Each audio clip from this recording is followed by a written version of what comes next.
When you're holding on to something that your intuition is telling you, or you keep getting these thoughts or these messages, when you're holding on to that, you're actually stopping the universe from being able to bring you something else. Right. Because you're holding on to this tightly, like, I don't know if I should listen to this intuition, I don't know if it's right.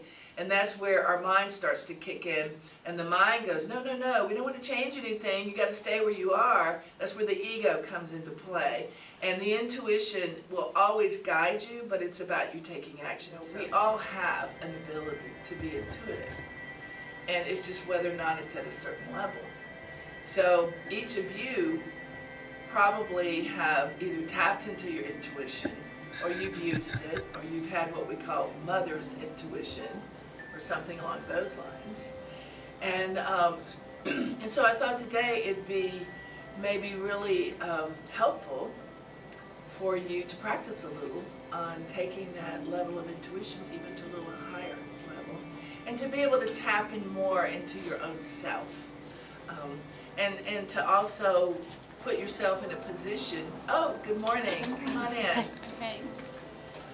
To put yourself in a position so that you can also practice, and the more you practice, the stronger it gets, the better it gets. So I'd like to start by just getting feedback from each of you, and here's what I'd like for you to be able to do. First, I'd like for you to say whether or not you believe that you've accessed your intuition, and if so, if you have an example, great. If not, that's okay. But then also, how, on a scale of 1 to 10, where do you think it is? Like, where do you think how often you use it, or whether you choose to use it or not to use it? But kind of give me an average of where you think you are. And but before we start, what I'd like you to do is introduce yourself, who you are, and if there is why you were here today. So I'll start with you, Pooja. Hi everyone, I'm Pooja, and I started coming here about a year ago. I met Sharron, and I just feel like since then I've gotten more involved because I wanted to grow and develop my spiritual practice. And in the past year, 100%, I think my intuition has increased significantly. I think I'm coming here, but also like having a daily spiritual practice at home where I prioritize meditation and journaling, and I think all of that is it's grown into a ripple effect where I feel like I just get these senses and these feelings, or maybe this inner voice, I don't really know what it is, but I can feel that like, oh, this is like not the right path that this is. And yeah, and sometimes I may still struggle with it a little bit, because I think whenever emotions get in the way, but from what I heard, it's like if you're anxious or fearful about something, then it's probably not your intuition. And so yeah, and I would say my intuition's at a 7. Hello, come on Hi, in. welcome. Sorry for the camera. Yeah, come on in, have a seat. Welcome, welcome. Good, full house today. I was just thinking I that. know, well, we had to get more chairs, yay. Well, yeah, especially if the Douglasville family comes. Yeah, yeah. So continue on. Yeah, no, I would say probably my intuition's at a 7-ish right now. Good. And would you say on a scale of 1 to 10, where do you think you kind of feel like you are with using your intuition? Using it, probably between a 6 or 7, I would say. Good. Good. Maybe a little more. So we're introducing ourselves, and then what I am asking is that for you to just give us some feedback on intuition, if you think that you are intuitive, and if you have used that in the past. If you don't feel you are, that's okay. And then kind of, you can give an example how you feel it has helped you. And then on a scale of 1 to 10, where do you think you are in having developed your intuition? And I'll come back to you, Delta. Okay, hello everyone, my name is Delta. And you were saying, do I feel do I have a strong intuition? I've been told that I have a strong intuition, I believe I do, but sometimes I guess I'm not trusting of myself, so I don't really know if is it my ego or is it my intuition. But I do have a couple of examples of where I do feel like I got hits on a couple of things, and I could clearly hear it, and I ignored it, and then suffered the consequences later. I'm like, okay, your intuition was, telling you this person was clingy, and you didn't ignore it, and then being smothered and suffocated in a relationship.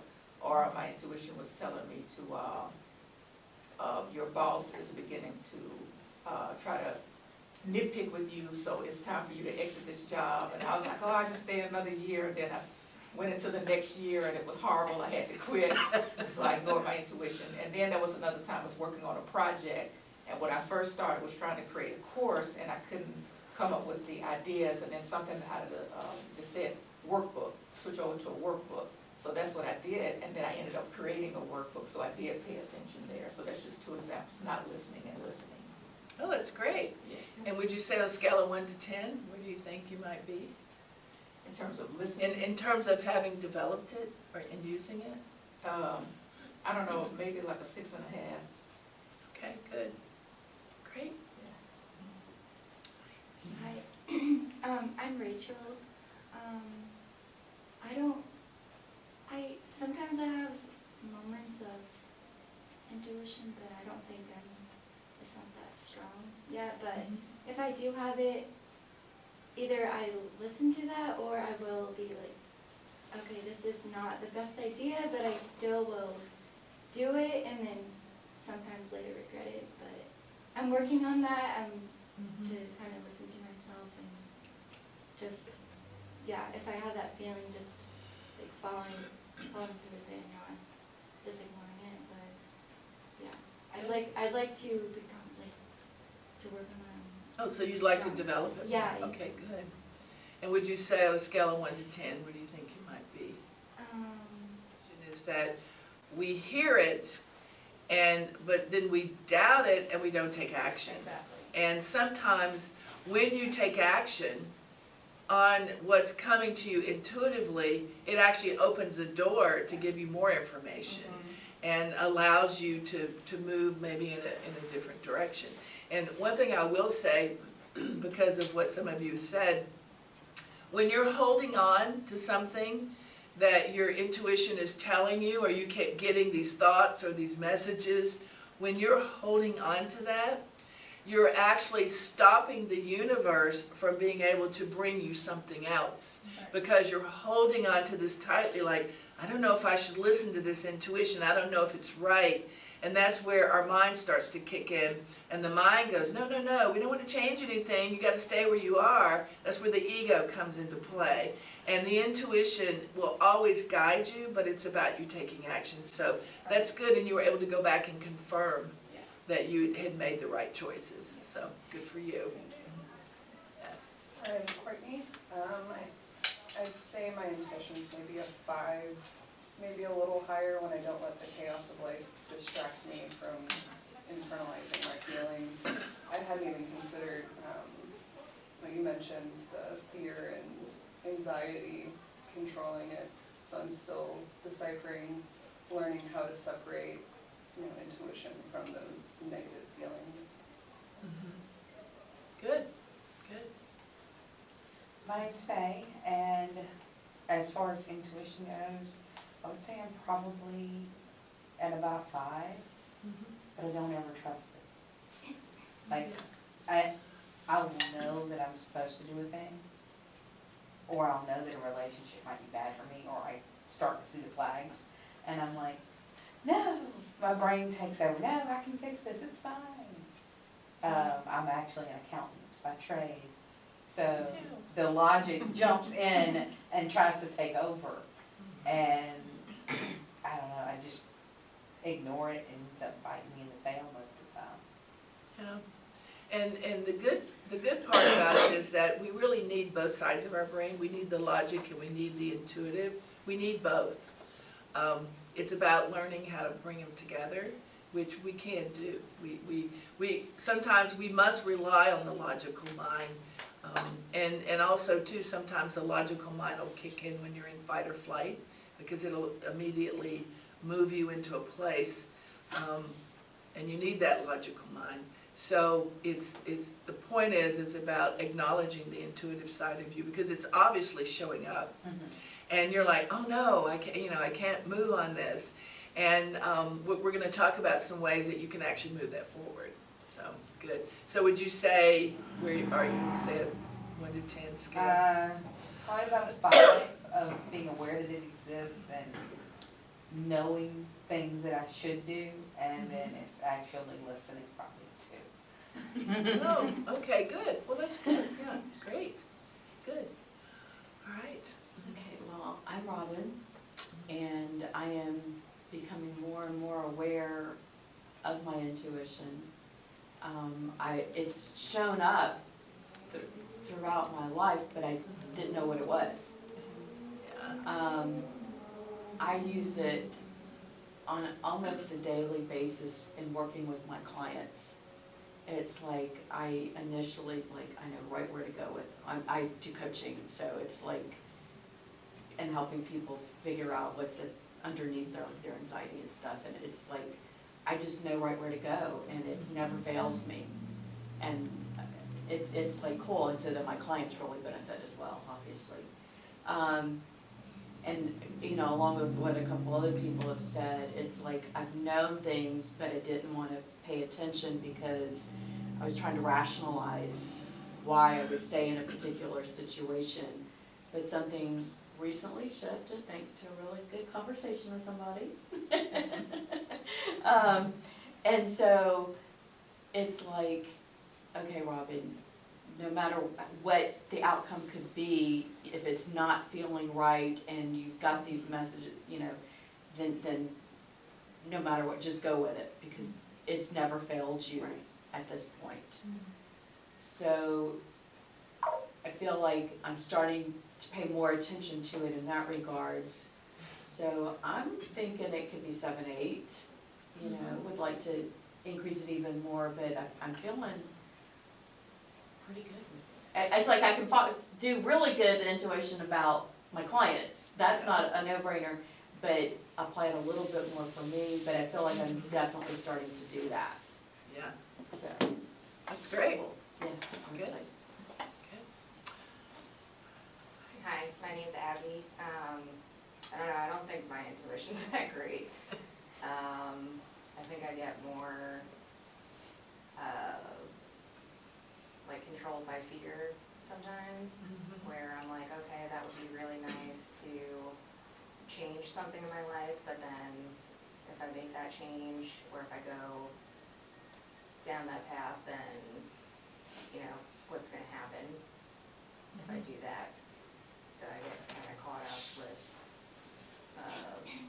I worry more about the unknown, Right. so, I don't know, I don't think I follow my intuition that well, or at least now. Well, and what you bring up, and thank you for bringing this up, is the fear of the unknown. And that is one of the first steps, is to be able to, number one, recognize that you're feeling that way, that, I really do have this fear of the unknown because I don't know where this is going to take me. And you're in a place where you may say, well, I'm fairly comfortable right here, and I think I'll stay right here. And sometimes that's okay too. When your intuition is really beginning to develop at higher levels and higher levels, you will begin to feel it more, and it sometimes just tapping into that intuitive energy starts to push you a little bit.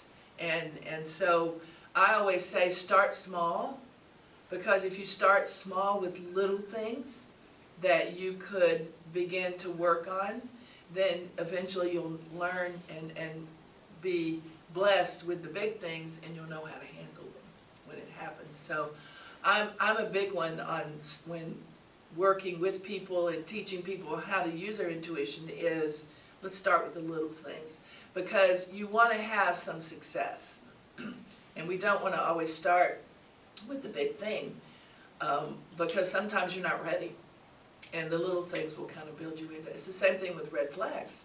And your intuition will give you little tiny red flags, and we think, oh, that's so tiny, I'm just not going to pay attention to it. But red flags lead to big flags.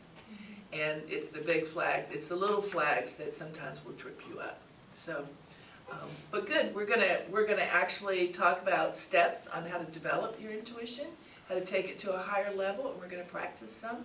And we're also gonna do a meditation that is going to raise your vibrational energy to awaken your intuition. So we'll do some things today to support that. My name is Sharron, and everything you guys have said is me. It's just me. Trusting, listening. I think I'm at the point in my life where I need to listen more. But I wanted to find a community of like-minded people that can encourage and learn from and experience. I think right now I'm at a 5-6. On a good day, I could be at a 7-8.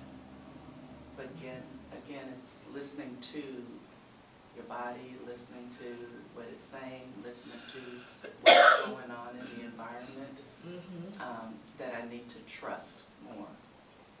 And so I'm thankful to be here, traveling all the way from Douglasville. Somebody mentioned Douglasville. Oh, I did, there's a family that comes. okay. Yes. But this, was something that my intuition said you need to go to. Yeah, so you listened to that today. I And am. here we are working on intuition. Exactly. So see, Cool. your needs are being met. Yeah. So this is, and I love the fact that all of you have different experiences and that you feel like you're at different levels, because that is how it works. It starts at different levels, and we're born with the ability to intuit information. It's an innate ability, and it's a matter of how you use it and how you practice it. And also, I use this word a lot in today's age, is it's how you were programmed. Yeah. Because as a child, excuse me, as a child, you may be in a family that said, oh no, you can't do that. You have to follow this rule or follow that rule, or this is how we do things, and we don't come up with decisions on our own. This is how we make decisions. So there's a lot of programming that goes on that causes us as children to develop our perception of whether or not we have answers within ourselves. I remember when I was only about 12 or 13, and my mother and I were at the beauty shop. And this was back in the day when, you got permanents and you would sit under the dryer for hours. And I remember sitting, seeing my mother in this hair dryer, and I was sitting in a chair. They had finished with, my hair had been done. And I was just sitting there, and all of a sudden, I got this feeling that something was wrong. I got this feeling like something is wrong with my brother. I don't know what it is, but something is wrong. And I sort of, but I could feel it. I mean, I was feeling this. And so I told my mother. I went over to her and I said, something's wrong. I'm just feeling it. Something's wrong. My brother's name was Patrick. And my mom goes, no, you don't know what you're talking about. Everything's fine. And about 30 minutes later, we got a phone call at the beauty shop. Back in those days when you're in a little town, everybody knows where you are and how to reach you.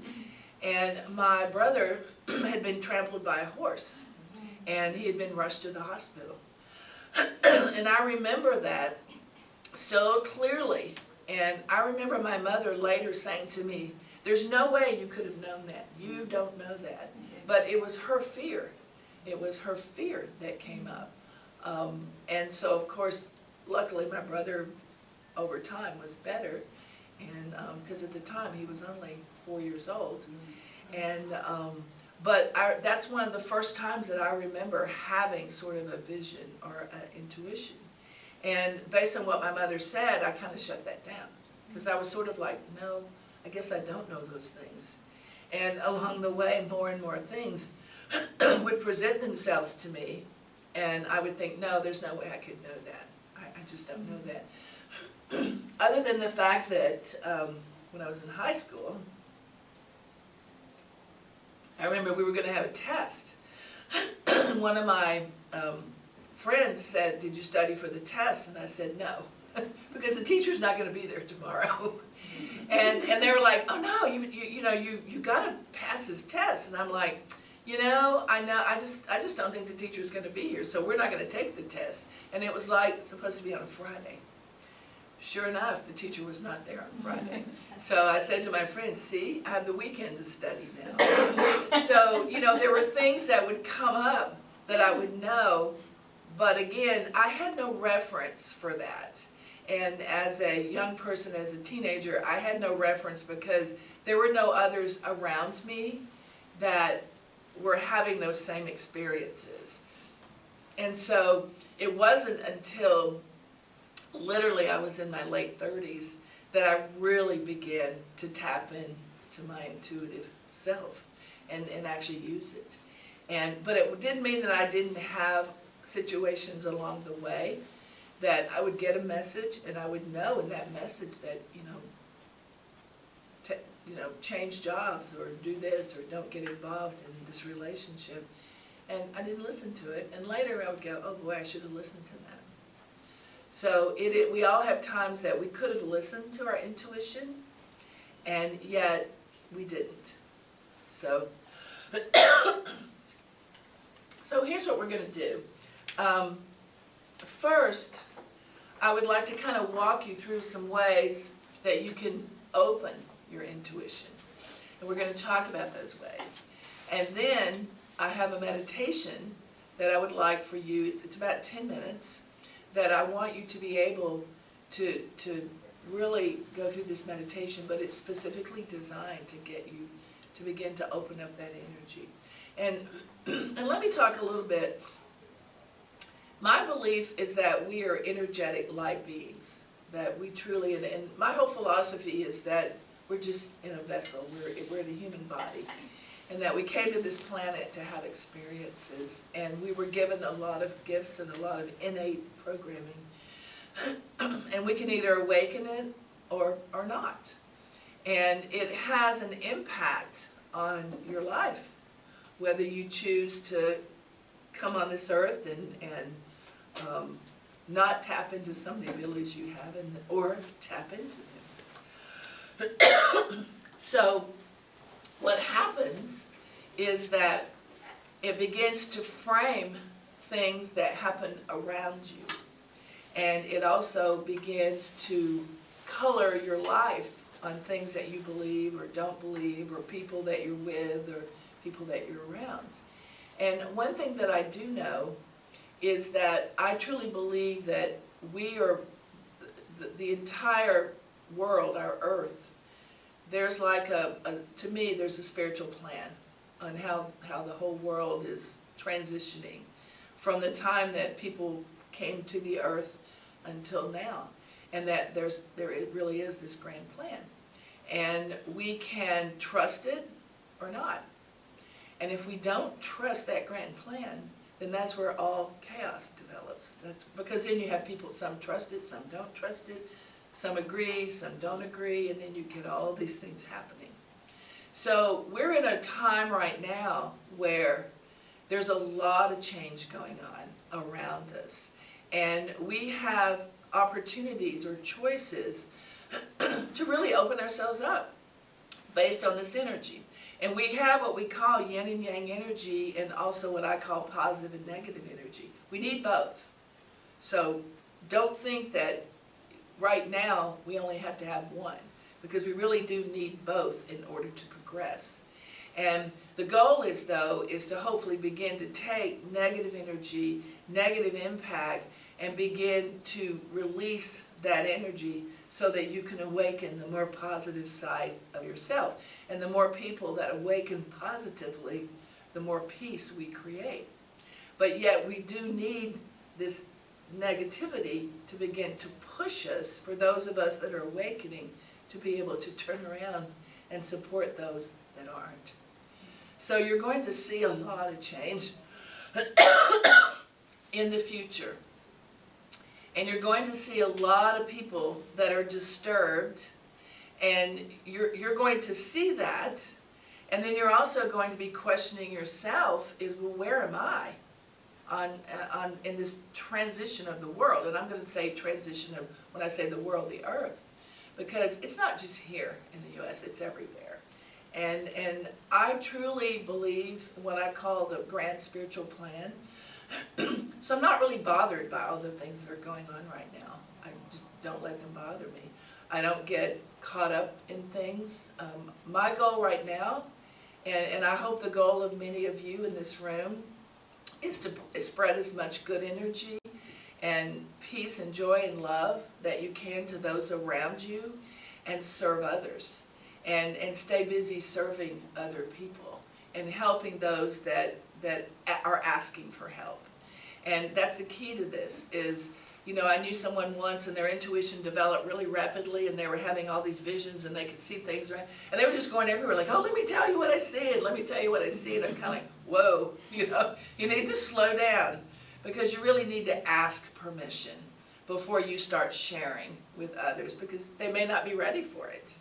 And so that's another part of your development, is learning when it's right or appropriate to share things you may see about others.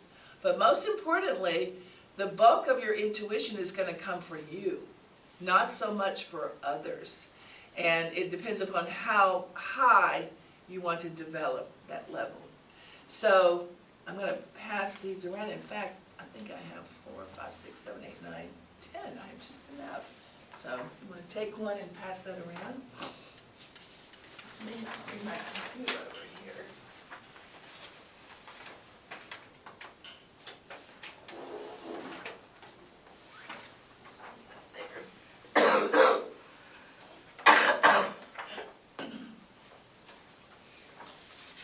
I think we must have the same thing. And the weird thing is I really don't have congestion, but yet it feels like I do. It's kind of strange.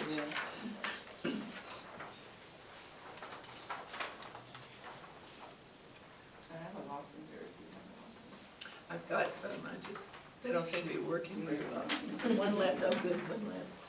Okay, so I'm going to give you 5 ways. There's a lot of ways to develop your intuition, but I'm only going to give you 5 because I don't want you to feel overwhelmed. But the very first one is really sitting in stillness, and that's probably the hardest one.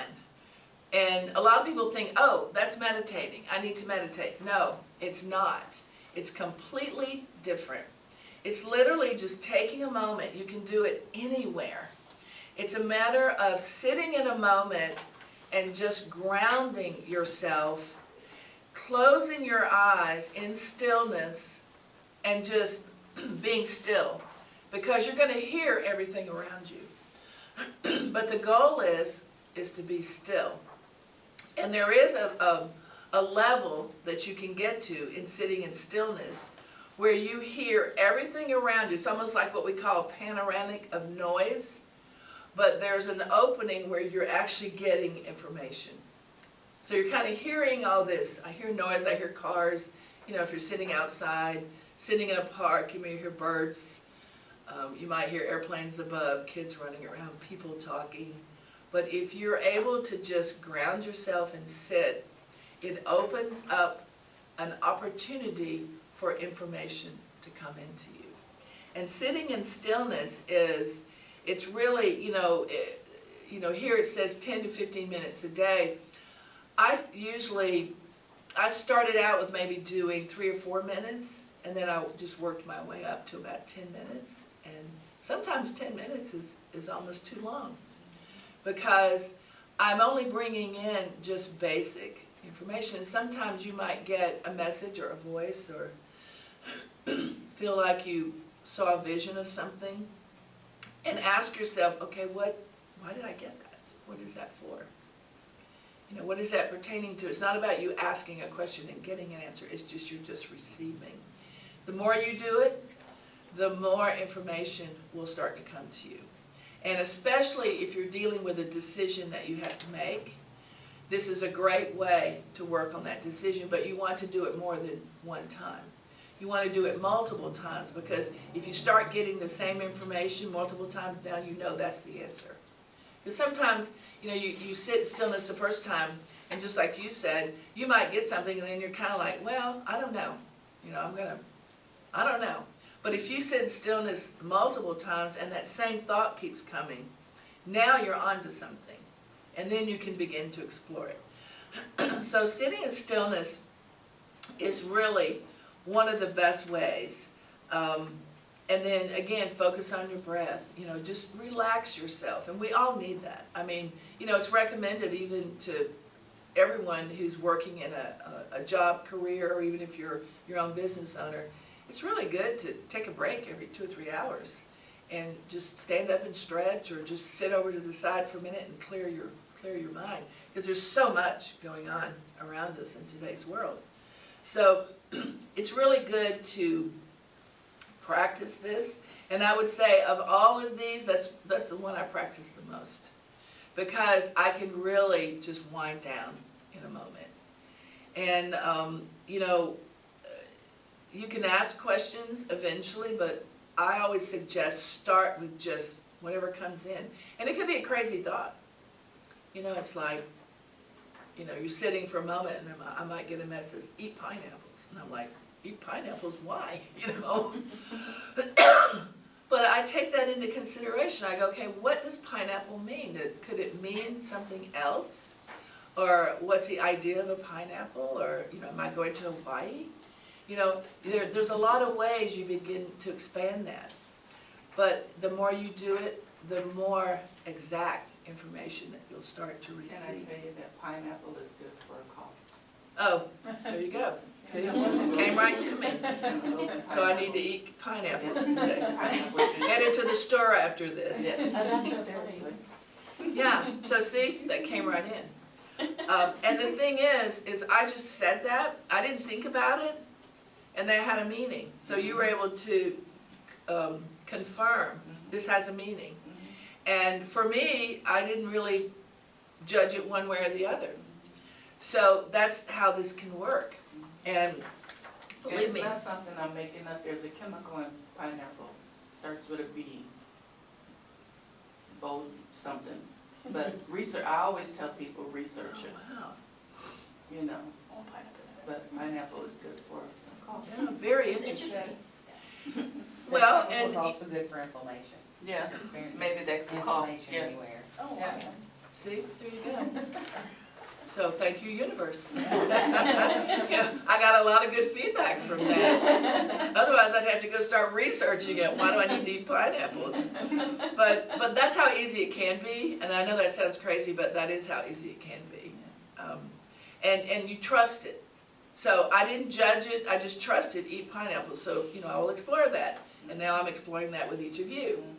So that is how easy it can be. I mean, there are times like when I've done message circles, if some of you have been to my message circles, and I'm just sitting, I'm getting ready to give someone a message, and a name will come through, and I'm like, there have been many times where I'm like, nah, I don't know, I don't think that, why are you telling me the name Fred? You know, Fred, I don't know. And then I'll look at somebody and go, okay, I'm just saying this name Fred, and then they'll go, oh, that's my husband. You know, and my mind wants to doubt it, because it's an exact something.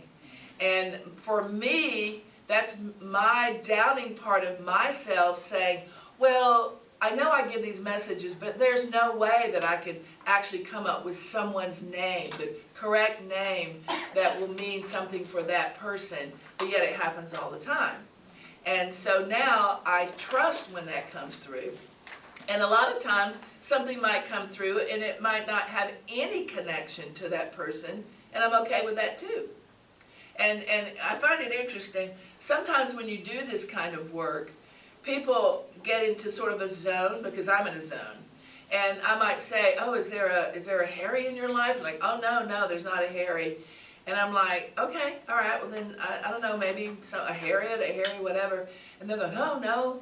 And then 20 minutes later, all of a sudden they'll go, oh my gosh, yes, there is a Harry in my life.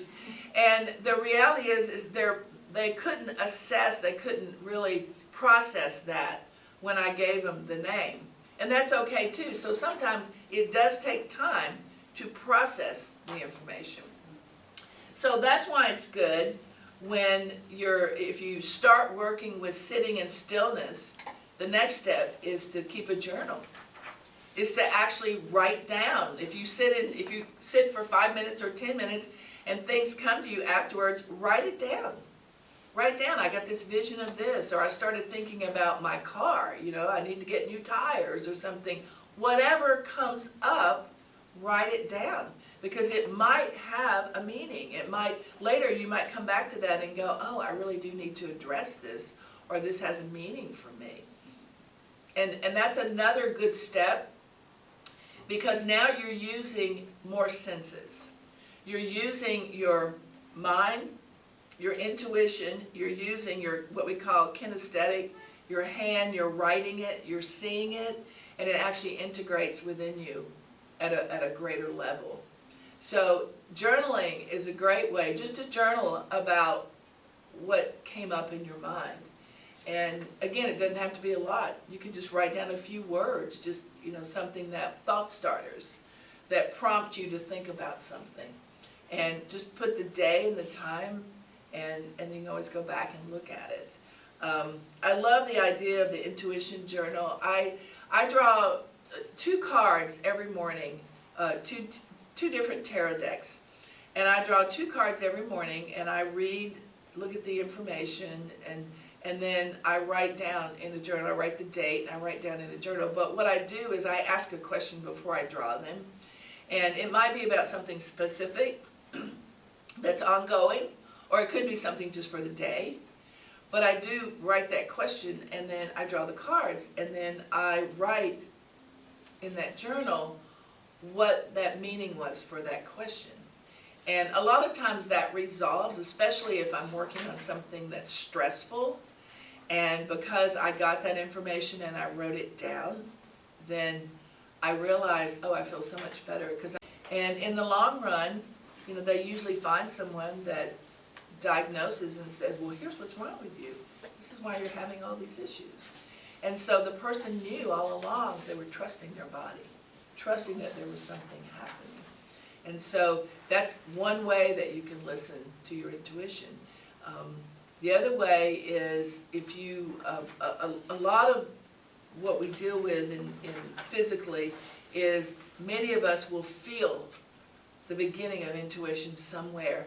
We might feel it, in our forehead. It might feel tight. You might feel it in your stomach, like we call, women's intuition. It's like my gut feeling. I feel it in my gut. Some people, they might feel it in their back.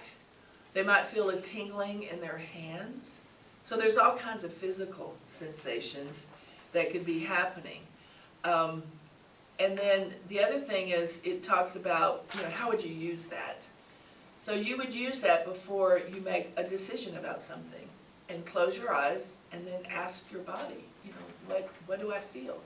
Am I feeling a positive sensation? Am I feeling a negative sensation? And, it says, some people might feel it feels warm, or it might feel stressful. And that might be your answer. Because the question could be, should I leave my job? And if you're feeling all this chaos and stressfulness and you get, excited, that's probably an answer that says yes. Because your body's now feeling that, because that's what that job is doing to you. But if you say, should I leave my job? Is it really not for me to be here? And if you feel calm and peaceful, maybe the universe is saying, don't worry, it'll work out. So again, it's about learning to interpret your body, the information that comes to you. Symbolism and tarot oracle decks. And as I mentioned, I draw cards in the morning. Symbolism is also a great way to test yourself. And that's what I was saying early. Here's how we can take little baby steps. Use symbolism. So you could say, I want to take a trip, and I don't know if I should go to Hawaii or should I go to Canada. You know, because you're thinking, I love both places, but they're very different, but I'm feeling conflicted. Which one would I have the most fun or the best time? So realistically, you could then set up something that would say, okay, if by the end of the day I see a cardinal, then I'm going to go to Hawaii. But if I don't see that cardinal by the end of the day, then I'm going to go to Canada. And that's something that you can do on a regular basis all the time. I do it all the time. You can even use when I say, yes, he does have an appointment with her. And as I was sitting there, I was like, I'm not so sure this company has good communication. And it was a red flag, and I was kind of like, and why did she react like she did? Like, you know, I felt as though I wasn't important. But I ended up going with the company anyway. And literally after 6 months, I was like, I made a huge mistake. Because everything that I saw in that reception room that day was representative of that company. Lack of communication, chaos with department heads, minds being changed back and forth all the time. Couldn't stick to a plan. I mean, it was a great opportunity because I learned a lot because I was being brought in to develop a department, to create a department for this company. But the hurdles that I had to jump to be able to do that were just, at times, almost impossible. And after about 18 months, I was like, can't do this anymore, you know. Yes, I learned a lot, but I probably could have been doing something else better in these last 18 months. But I remember this so clearly because of that day. That red flag was big for me. I mean, it was like, it was little, but it was big because later I realized how big it was. And that, you know, and I'll say this about every business, including my own, the energy that's in the business at the lowest level of the staff or whatever and I don't mean lowest level, but at it rolls from the top. So it comes from the owner of the business. And pay attention to that because I mean, I worked for Coca-Cola for many years, and I can tell you that I picked up very clearly during different tenures of CEOs at the company. I could tell the difference in the energy, and it rolled from the top. And it's very exact. You can say that about, because look at the leader, look at the kind of person they are, and that's the energy that will be in the company. So that's another way, is pay attention to little red flags because they'll ultimately become your big red flag. And then the last one is practicing automatic writing. Now, this is a fun thing to do. It's crazy, but it's fun. And you will be surprised how it will bring you information. You just sit down and start writing, and you stream. We call it streaming or automatic writing.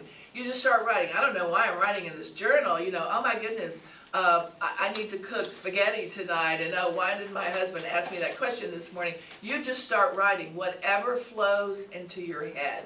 You know, like, oh, I don't really trust this, or boy, I just don't like so-and-so, and I shouldn't watch TV that much anymore, or maybe I should change my diet. You just start writing all these things. What's going to happen? Eventually, spirit will begin to take over a little bit, and you'll start to write very interesting things. And you may write, you know, to you, you're like, I'm just writing a bunch of gibberish. But you can do that, I would say, typically 15, 20 minutes, 30 minutes usually, a couple of pages, and then just put it aside. And later, come back to it a few days later, and there are things in that writing that will start to make sense to you. And there will be information in that writing that will give you insight and answers. And the more you do it, the more insightful it becomes. And sometimes, unfortunately, for me, I know when I was really developing my intuition, I would wake up in the middle of the night and my guides would go, no, get up, you gotta write, you gotta write. And I'm like, what? I gotta get up in the middle of the night and write in this journal? But I ended up writing, I actually wrote a lot of predictions that ultimately came through, but they were more global predictions. And it was at first I didn't understand it, and then later I was able to go back and see some of those predictions and understand that that information could come to me. And it wasn't just coming to me, that information was going to a lot of people. And so it is a way, though, to begin to bring information in. And like I said, you may say, oh, this is crazy, and I'm not going to pay attention to this, but you'd be surprised what it will ultimately give you. So these are basically just 5 simple ways that you can work on your intuition. Yes? Yesterday, I journaled about how I want to start practicing automatic writing, and then the day. See? So, okay, I know what I'm doing when I get home. Yeah, you were meant to hear that today. Yeah. That's your confirmation to be able to continue and not doubt it. Right. And all these things start to come together, and this is where, like when we come together as community, we can share with each other and support each other and help each other be able to move beyond some of the challenges that we might be having. Yes, Robin? I've also heard when you do the automatic writing is write with your non-dominant hand. You can, yes, you absolutely can. You can do it either way. The thing about using your non-dominant hand is you're less in control of what you're writing. It doesn't have to be clean or whatever, but your energy is a little more open because because your hand may want to control what you're writing, so you're less in control. In fact, that's a painting technique and even a drawing technique and sketching. I used to teach art, and I would have people sketch with their opposite hand, and they actually drew better. And they were like, I don't know, how can I do this? And I'm like, because you're not trying to control what you're doing. You're a lot freer, and your eyes also connect better with your hand when you have a hand that's not trying to control everything. So thank you for bringing up that point, because that is a good point. Yes, Delta? I wanted to ask about pendulums. Are they a good way to tap into your intuition, or are they reliable? Yes, they're a way to tap into your intuition, and are they reliable?